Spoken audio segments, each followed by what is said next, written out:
नमस्कार, आप सभी का मेरे YouTube चैनल पर स्वागत है। प्यारे विद्यार्थियों, आज हम इस वीडियो के माध्यम से बात करने वाले हैं डिलीट और बोनस पर्सन किस विषय में कितने मिलने वाले हैं और मेरिट पे क्या प्रभाव पड़ेगा। प्यारे विद्यार्थियों, कट ऑफ है वो आपको YouTube पर अलग अलग प्रकार की बताई जा रही है। अलग अलग सब्जेक्ट में कुछ बहुत ज़्यादा बता रहे हैं, कुछ बहुत कम बता रहे हैं। इस वीडियो के माध्यम से मैं आपको बताने जा रहा हूँ कि ऐसे दो विषय ऐसे हैं जिनमें कट ऑफ के सारे अनुमान फेल होने वाले हैं।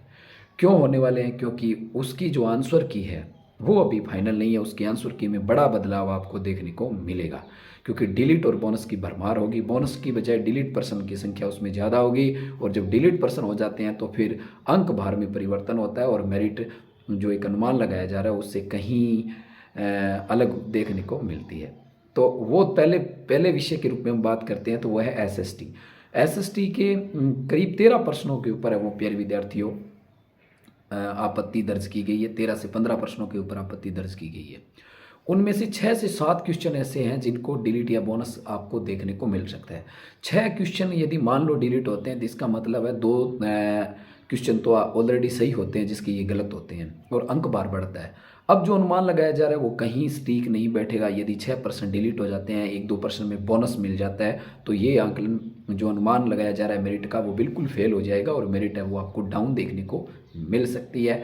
या जो विद्यार्थियों के स्कोर कम है उनका स्कोर अप देखने को मिलेगा, और इससे फिर जो एक आंकलन होता है जो विद्यार्थी लगाते हैं कि उनका स्कोर कम है, तो वैसा नहीं रहेगा और उनके स्कोर में इजाफा होगा, और जिनका स्कोर ज़्यादा है उनका थोड़ा स्कोर है वो कम हो सकता है। तो एसएसटी विषय के अंदर काफ़ी विवादास्पद प्रश्न है। उसकी अंतिम आंसर की है उसके अंदर बहुत चेंजेस आपको देखने को मिल सकते हैं और मेरिट में भी तब्दीली देखने को मिलेगी। दूसरी बात करें, हम दूसरे विषय के रूप में बात करें तो हिंदी के अंदर कम से कम कम से कम ये मान के चलिए कि 8 से 8% है वो डिलीट या बोनस आपको देखने को मिल सकते हैं। करीब 15 प्रश्नों पे आपत्ति दर्ज की गई है, उसमें भी बहुत चेंजेस आपको देखने मिलेगा। और सबसे ज़्यादा अगर कोई विवादास्पद है प्रश्नों की संख्या जिसमें, तो वो हिंदी विषय के अंदर ही है। तो इसकी मेरिट बहुत ज़्यादा बताई जा रही है, वैसी नहीं रहने वाली है, मेरिट नीचे आएगी। और हिंदी का एक प्रभाव ये भी पड़ेगा कि सब इंस्पेक्टर की यदि नियुक्ति हो जाती है तो हिंदी वाले विद्यार्थी है वो सब इंस्पेक्टर में भी बहुत ज़्यादा है, तो उधर भी वो चले जाएंगे। इससे भी मेरिट डाउन जाने की संभावना रहेगी। इसके अलावा फर्स्ट ग्रेड सेकंड ग्रेड की तो बात हो ही रही है, यदि उनकी नियुक्ति होती है तो मेरिट कम जाएगी। लेकिन जो विवादास्पद प्रश्नों की बात करें, डिलीट बोनस की बात करें, तो हिंदी विषय में काफ़ी ज़्यादा है। तो ये जो स्कोर में उलटफेर होगा हिंदी विषय में बहुत ज़्यादा आपको देखने को मिल सकता है।